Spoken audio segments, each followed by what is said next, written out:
Well, artificial intelligence is starting to replace some major jobs at major tech companies. This includes at Amazon. CEO Andy Jassy recently announced the company expects generative AI will lead to a smaller corporate workforce over the next few years. So here to help us break it all down, we got Professor of Advanced Media in Residence at the Newhouse School of Public Communication. Shelly Palmer is here.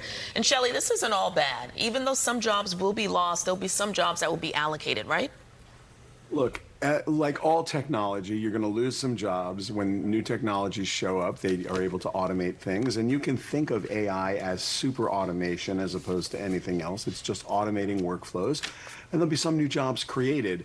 And he's been very clear that he expects there to be a pretty significant reduction in force. On the other hand, he's encouraging people by saying he's going to add new jobs and new jobs will be created. To be fair, we don't know what those new jobs look like right now, but we do know what the reduction in force looks like, and it's pretty significant. And Amazon's not alone. A lot of the tech companies have made these announcements, Meta and Microsoft.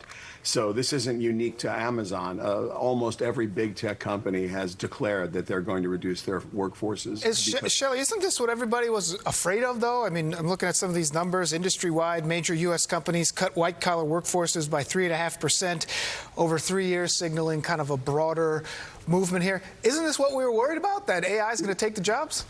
So the cliche is AI is not going to take your job. Someone who uses AI better than you do will take your job. I think that's probably a cliche because it's right.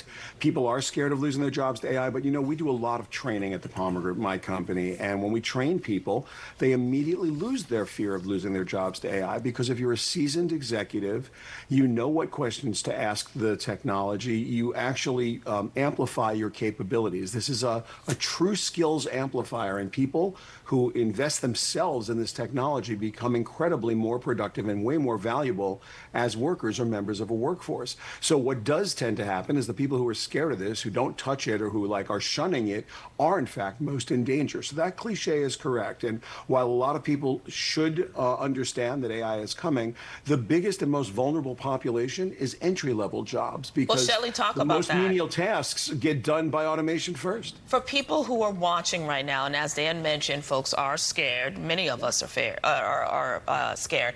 What can we do to better prepare ourselves for the inevitable? It's not inevitable, first of all. Really? What you do is you put your hands on keyboard and you get great at this. There are free versions of everything. There's no special knowledge. There's no secret books. This is available to absolutely everybody. It's as available as email. It's available as a spreadsheet. You can learn to be great at this. And think of it as an amplifier of your skills. Whatever your job is, whatever you do, you will be more productive and faster at it and just better at it when you use AI as a companion or a coworker. So the number one thing you do is learn to be great at this and not be afraid of it. And also, look, it's important not to hide anybody's feelings.